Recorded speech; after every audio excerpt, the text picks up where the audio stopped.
해병대원 순직 사건 수사 외압의 실체를 세상에 알린 박정훈 대령 결심 공판이 오늘 열립니다.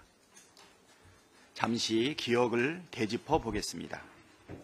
지난해 7월 최상병 순직 당시 해병대 수사단장이던 박정훈 대령은 사건 조사 후 임성근 1사단장 등을 업무상 과실치사 혐의로 경찰에 이첩하겠다고 상부에 보고합니다.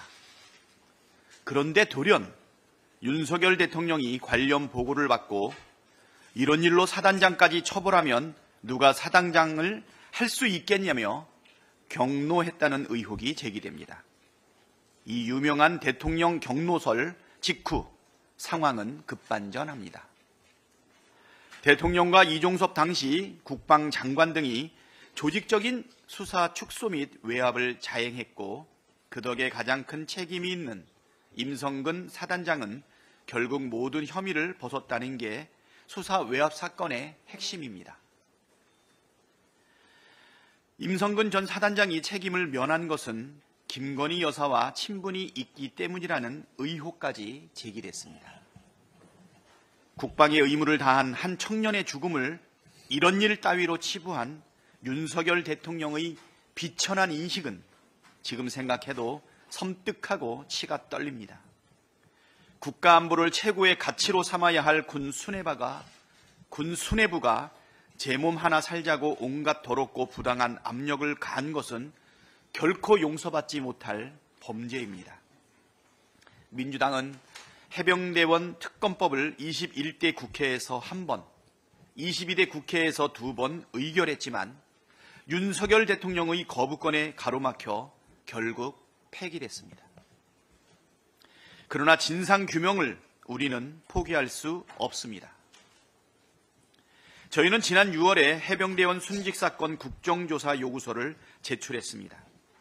우원식 국회의장께서 오늘 오전까지 국정조사에 대한 의견을 내라고 여야 양당에 공식 통보했습니다. 국민의힘 한동훈 대표는 취임할 때부터 해병대원 특검에 찬성한다고 했습니다. 국민의힘이 해병대원 국정조사를 거부할 아무런 명분이 없습니다. 즉시 의견서를 내고 국정조사에 협조하십시오. 김건희 특검법을 해야 할 사의와 명분은 차고 넘칩니다. 윤석열 대통령의 공천 개입 육성이 공개되면서 명확해졌고 대통령 부부와 명 씨가 연루된 대선 여론조작 의혹, 2022년 지방선거와 재보선, 2024년 총선 개입 의혹 역시 속속 구체화되고 있습니다. 대선 당시 이재명 후보에게 불리하고 윤석열 후보에게 유리하게 명태균이 공표용 여론조사를 조작했다는 보도까지 나왔습니다. 명태균의 창원 국가산단 선정 개입 의혹은 김영선 전 의원이 명태균 지시로 꼭지 예산 10억을 따냈다. 명태균 지인의 가족이 창원산단 후보지 일부를 매입했다는 등 꼬리에 꼬리를 물고 더 커지고 있습니다. 국민은 지금 일일이 열거하기조차 힘든 윤석열 김건희 대통령 부부의 국정농단 의혹을 낱낱이 밝혀내라고 명령하고 계십니다.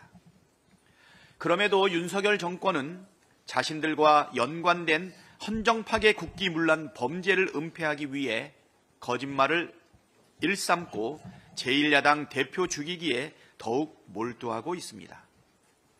거짓말로 국민을 속여 시간을 벌고 국민의 시선을 야당 대표로 돌려 자신들의 죄를 감춰보겠다는 심산입니다. 그러나 우리 국민께서 그렇게 어리석지 않습니다. 야당을 탄압하면 할수록 김건희를 특검하라는 목소리는 더욱 커질 것입니다. 대통령이든 대통령 부인이든 대통령 장모든 누구든지 죄를 지었으면 수사받고 처벌받는 것이 보편적 상식이기 때문입니다. 윤석열 대통령이 특검 거부권 행사 시기를 저울질하고 있다고 합니다.